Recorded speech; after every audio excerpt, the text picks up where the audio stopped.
People in the western part of Manitoba being ravaged by floods are waking up to another deluge this morning.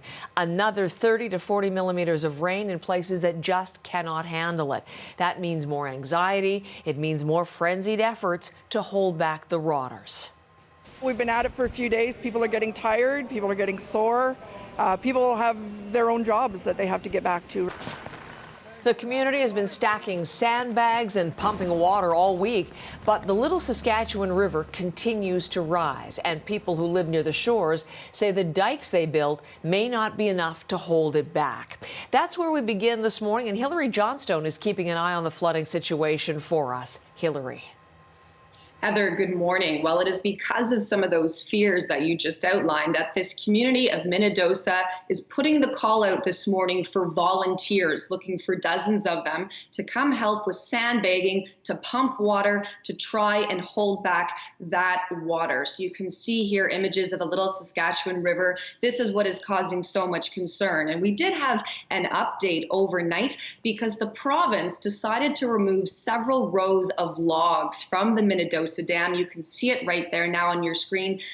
Trying to do this purposefully because they thought that even though it would cause a temporary surge of water, in the longer term, it would help to make sure that the water can flow more easily and would bring things under control. And the update that we've had from the province overnight is that the water levels did go up by 7 centimeters when they removed those rows of logs, but things have now stabilized. So a little bit of good news there, but still looking for volunteers at 8 a.m. local time this morning. And we've been hearing from residents in this community, their frustration, their fears about what is happening to their homes and properties. Here's a little bit of what we've heard.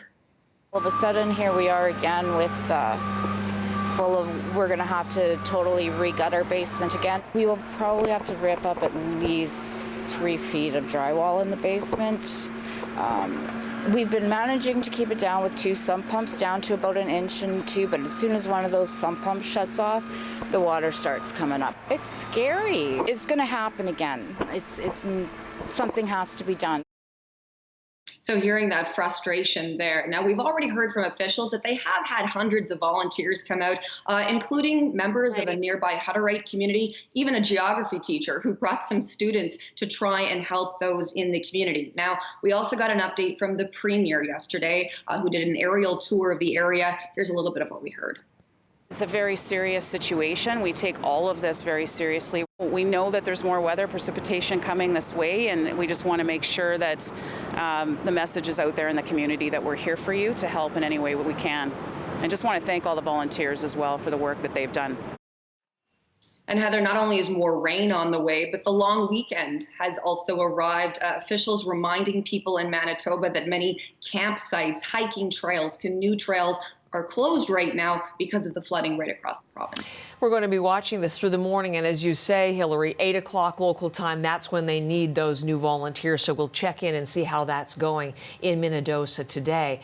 Flooding in a number of parts in the country. Northwestern Ontario, also a concerning place. What's going on there? Also concerned there, and the message that we're hearing from officials in Kenora in particular is don't come. That is a message to Manitobans perhaps who have cottages in that area, who are wanting to come and open them for the weekend, asking them to stay away. So you can see Kenora here, about 200 kilometers east of Winnipeg. There it is on your screen. The warning that we're getting from officials is that if roads wash out, like we've already seen, that could leave people stranded, which is part of the reason why the message right now, stay away. There are evacuation orders in place for parts of Kenora right now. You can see there's one example of a road where the water is really sort of creeping in. Flood notices out in parts of Kenora, and other areas have been evacuated because of all the flooding.